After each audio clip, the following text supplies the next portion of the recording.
आज मैं आपको बताऊंगा एक ऐसी मुर्गी की कहानी जो 2 साल तक बिना सर के जिंदा रही। अगर तेंदुए और शेरनी के बीच में बच्चा पैदा होगा तो वो कैसा दिखेगा? कुत्ते गाड़ियों के पीछे दौड़ते क्यों हैं? और इंसान तो आजकल मास्क पहन रहे हैं, लेकिन ये घोड़े ने मास्क क्यों पहना है? ऐसे इंटरेस्टिंग फैक्ट्स और किस्से कहानी को जानने के लिए, सुनने के लिए देखते रहिए वीडियो लास्ट तक। चैनल सब्सक्राइब नहीं किया अभी तक तो कर लो। फैक्ट नंबर 15, क्या लगता है इन्वेंटर ऑफ सिनेमा कौन था? किसने सिनेमा का आविष्कार किया था? ज्यादातर लोगों को लगता है कि इसका आविष्कार थॉमस एल्वा एडिसन ने किया था, लेकिन ये गलत है। सच में इसका आविष्कार किया था लुइस ले प्रिंस ने साल 1890 में। इसके पीछे एक इंटरेस्टिंग कहानी है। जैसे ही साल 1890 में लुइस ले प्रिंस ने इसका आविष्कार किया था, तभी उनकी मिस्टीरियस तरीके से मौत हो गई, रहस्यमयी हालातों में उनकी मौत हो गई। उसके बाद थॉमस एडिसन ने सिनेमा के आविष्कारक होने का क्रेडिट लुइस प्रिंस से चुरा लिया और दुनिया को ये दिखाया कि आविष्कार मैंने किया है। जब कुछ साल के बाद लुइस प्रिंस के बेटे ने कोर्ट में चैलेंज किया थॉमस एल्वा एडिसन को कि आविष्कार मेरे पापा ने किया था,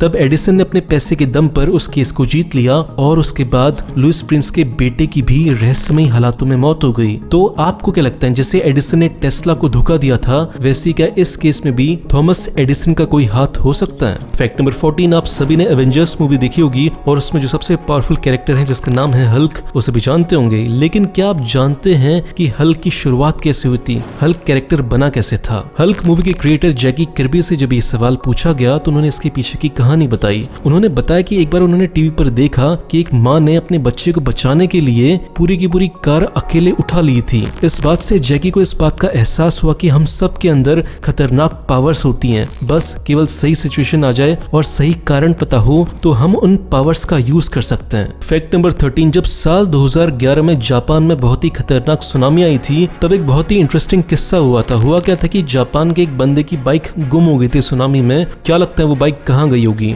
वो बाइक गई थी जापान से हजारों किलोमीटर दूर कनाडा में। कनाडा के बीच में वो बाइक पाई गई थी। उसके बाद जब इस बाइक को आइडेंटिफाई किया गया तो उसके रियल ओनर तक उस बाइक को पहुंचा दिया गया, कनाडा से जापान। फैक्ट नंबर 12, इस चिड़िया का नाम है राइनेक्स। जैसे कि आप इसके नाम से जान सकते हैं कि इसके नाम में भी नेक्स की बात की गई है। ये बात इसलिए की गई है क्योंकि ये चिड़िया अपनी गर्दन को इतने खतरनाक तरीके से मूव करती है कि कोई भी पहली बार देखे तो वो डर जाए। और इसी बात का यूज ये चिड़िया करती है जो भी इसका शिकार करने के लिए आता है। जो भी बड़ी चिड़िया इस चिड़िया का शिकार करने के लिए आती हैं, तो तभी ये क्या करती हैं कि अपनी गर्दन को इतने खतरनाक तरीके से मूव करने लगती हैं कि बड़ी चिड़िया देखकर डर जाते हैं कि हो क्या रहा है। इस चिड़िया के ऐसे करतब को देखकर बड़ी चिड़िया की फट जाती है और वहां से भग लेती है। फैक्ट नंबर 11, ये फैक्ट बहुत इंटरेस्टिंग है। बात है एक बंदे की जिसका नाम है ली हेडविन। इस बंदे को बोलते हैं स्लीप वॉकिंग आर्टिस्ट। क्यों बोलते हैं? क्योंकि जब भी ये बंदा रात को सोने के लिए जाता है तो ये अपनी नींद में उठता है और एक कलम लेता है और एक पेंटिंग करता है जिसके बारे में इसे कुछ पता नहीं होता, और सुबह उठ के बोलता है कि ये पेंटिंग किसने बनाई? ये पेंटिंग तो बहुत अच्छी है। इसका मतलब ये हुआ कि जो भी वो पेंटिंग करता है रात को उठकर, वो अपनी नींद में करता है, उसे पता ही नहीं होता कि वो क्या बना रहा है। लेकिन जब वो सुबह उठकर देखता है तो वो खुद ही शॉक्ड हो जाता है कि इतनी अच्छी पेंटिंग किसने बनाई है। आज तक ली ने कुल ऐसी 600 पेंटिंग्स बना चुकी हैं और वो पेंटिंग्स इतनी सुंदर होती हैं कि जो यूएस के प्रेसिडेंट हैं डोनाल्ड ट्रंप, उन्होंने भी इसकी पेंटिंग खरीदी हुई है। फैक्ट नंबर 10, क्या संभावना है कि जिस प्लेन में आप बैठे हुए हैं अगर वो क्रैश हो जाए तो आपके जिंदा बचने के चांसेस कितने हैं? बहुत बहुत बहुत कम। लेकिन दुनिया में एक ऐसा इंसान है जिसका नाम है अर्नेस्ट हेमिंग्वे। इस बंदे की खास बात यह है कि 2 बार ऐसा हो चुका है कि ये प्लेन में बैठा हो और दोनों बार प्लेन क्रैश किया और ये जिंदा बच गया। जब दूसरी बार प्लेन क्रैश हुआ था जंगलों में, तो सबने सोचा कि इस बार तो अर्नेस्ट की मौत हो चुकी है। लेकिन 24 घंटे के बाद देखते हैं कि एक बंदा जंगलों से केला खाते हुए आ रहा है और वो बंदा था अर्नेस्ट। बहुत बढ़िया। फैक्ट नंबर 9, आप में से बॉक्सिंग कितने लोगों ने की है? जिन्होंने भी की होगी उन्हें पता होगा कि बॉक्सिंग करने के 10-15 मिनट के बाद ही आपकी सारी एनर्जी निकल जाती है और आपके जो पंचेस होते हैं वो इधर उधर जाने लगते हैं। आप 15-20 मिनट बहुत होते हैं। इस टाइम के बाद सबकी हवा निकलनी शुरू हो जाती है। लेकिन क्या लगता है कि दुनिया का सबसे लंबा बॉक्सिंग मैच कितना चला होगा? 1 घंटा, 2 घंटा, 3 घंटा, 4 घंटा? नहीं, इससे भी ज्यादा। बात है साल 1983 अप्रैल 6 तारीख की। एक तरफ थे जैक बर्क और एक तरफ थे एंडी बोवन। दोनों के बीच बॉक्सिंग शुरू हुई और बॉक्सिंग चलते चलते चलते चलते हो गए 7 घंटे 19 मिनट। और उनकी बॉक्सिंग 110 राउंड्स तक चली थी। आप ये फोटो देख सकते हैं कि कैसे दोनों प्लेयर्स खून से लथपथ हो चुके थे। फैक्ट नंबर 8, आज की तारीख में किसी को भी मोटे से पतला होना होता है तो वो जाता है जिम और सबसे पहले पकड़ता है ट्रेडमिल और वहां पे रनिंग करना, वॉकिंग करना शुरू कर देता है। लेकिन क्या आपको पता है कि इस ट्रेडमिल का इन्वेंशन कैसे हुआ था? इस ट्रेडमिल का इन्वेंशन हुआ था एज अ पनिशमेंट के तौर पर। आज से बहुत साल पहले जब ट्रेडमिल का इन्वेंशन हुआ था तो वो लोग जो लोग जेल में जाते थे तो उनको ट्रेडमिल के ऊपर जबरदस्ती चलाया जाता था और इस ट्रेडमिल से गेहूं को पीसा जाता था। तो ऐसे ट्रेडमिल की शुरुआत हुई थी लोगों को सजा देने के लिए, लेकिन आज की तारीख में ट्रेडमिल का यूज होता है फिटनेस बरकरार रखने के लिए। फैक्ट नंबर 7, हम सब जानते हैं कि मोहम्मद अली कितने खतरनाक बॉक्सिंग प्लेयर थे, लेकिन उनका एक किस्सा है जो बहुत ही इंटरेस्टिंग था, मुझे लगा आपके साथ शेयर करना चाहिए। बात है साल 1981 जनवरी 19 की, मंडे का दिन था। उस दिन अमेरिका में क्या हुआ कि एक बिल्डिंग के ऊपर एक बंदा आकर खड़ा हो गया और वो चिल्लाने लग गया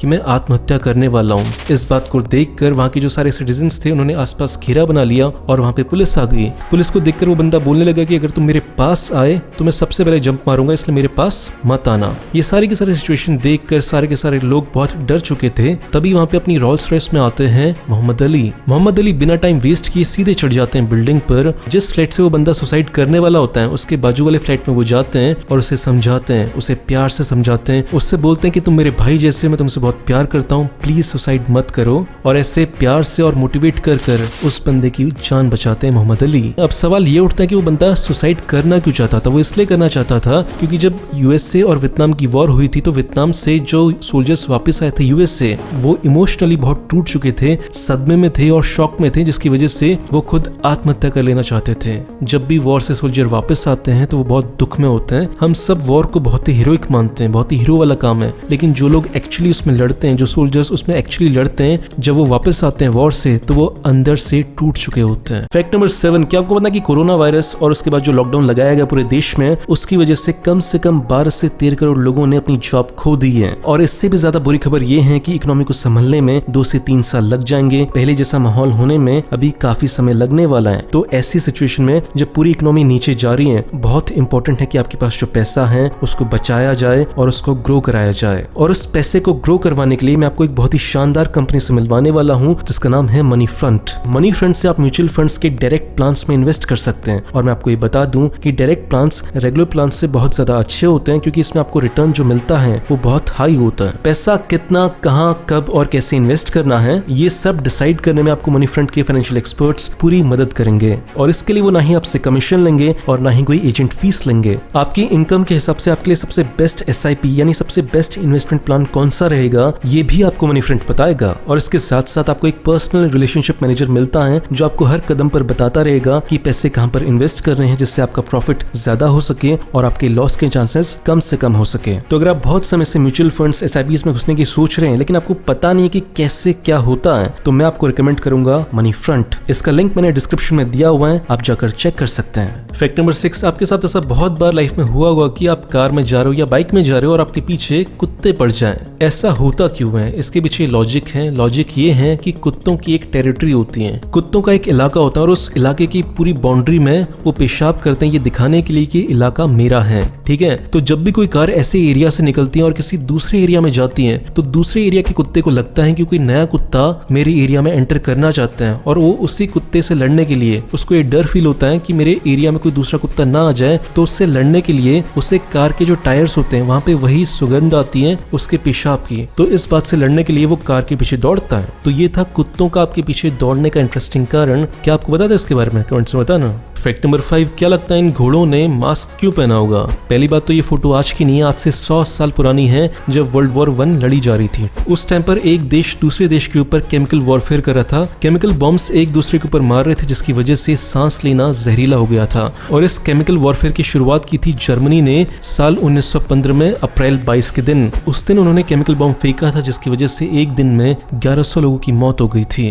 तो ऐसे केमिकल बॉम्ब से बचने के लिए जो वर्ल्ड वॉर 1 के सोल्जर्स थे अलाइड फोर्सेस के, वो मास्क पहनने लगे इतने बड़े बड़े, और उनके साथ घोड़े थे, उन घोड़ों को भी उन्होंने मास्क पहनाना शुरू कर दिया। फैक्ट नंबर 4, तो ऐसे कर वर्ल्ड वॉर 1 में बहुत सारे घोड़े शहीद हुए थे अमेरिका के लिए लड़ते हुए। तो जब वॉर एंड हुई तो वॉर के एंड में अमेरिका के सारे सोल्जर्स ने एक साथ ऐसे खड़े होकर घोड़े के सर के रूप में एक आकृति बनाई उन सभी घोड़ों को श्रद्धांजलि देने के लिए। फैक्ट नंबर 3, तेंदुए और शेरनी के बीच में अगर सेक्स हो तो जो बच्चा पैदा होता है उसे बोलते हैं लेपन। लायन। तो इस नई प्रजाति का जो सर होता है वो लगता है एक लायन की तरह और जो उसकी बॉडी होती है वो लगती है एक लेपर्ड की तरह। वैसे नेचुरली देखा जाए तो तेंदुआ और शेरनी आपस में सेक्स नहीं करते। ये सारे के सारे जो कार्यक्रम है उल्टे सीधे जो सेक्स है इंसान इनसे करवाते हैं ये देखने के लिए कि नई जो प्रजाति होगी वो कैसी होगी। फैक्ट नंबर 2, आप ये जो सारी की सारी लेडीज देख रहे हैं ये असल में सारे के सारे मर्द हैं। तो फिर इन सारे लोगों ने लेडीज की ड्रेस क्यों पहनी हुई है? इसके पीछे एक किस्सा है। बात है साल 1960s की अमेरिका की। तब क्या होता था कि एक चोर बहुत फेमस हो गया था जो लेडीज के पीछे आता था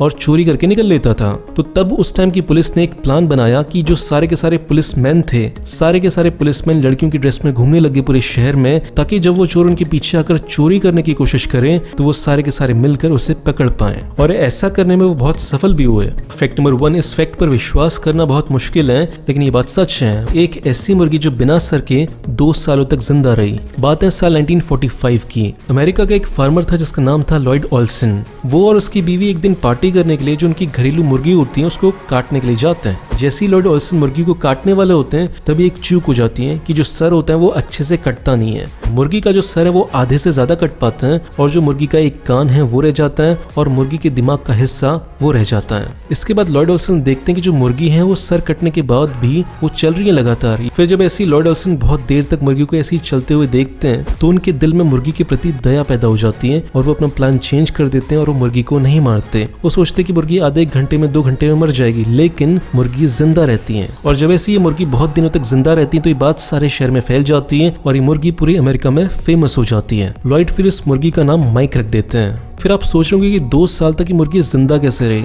लॉयड आई ड्रॉपर की मदद से मुर्गी को पानी और दूध दोनों पिलाते रहे। ऐसा करके लॉयड ने मुर्गी को जिंदा रखा और उस मुर्गी को सर्कसों में ले जाने लगे। और सर्कस में ले जाने के बाद उन्होंने इतना पैसा कमाया, एक टाइम पर उस मुर्गी से वो महीने का 40 लाख रुपए तक कमा रहे थे। और ऐसे करते करते लॉयड ने 2 साल तक उस मुर्गी से बहुत पैसा कमाया और 2 साल के बाद साल 1947 में उस मुर्गी की मौत हो गई। तो दोस्तों आज की वीडियो में इतना ही। वीडियो अच्छा लगा तो लाइक करना, बेकार लगा तो डिसलाइक करना। कुछ कहना चाहते हैं, पूछना चाहते हैं तो आ जाए इंस्टा पे। मिलते हैं अगले वीडियो में।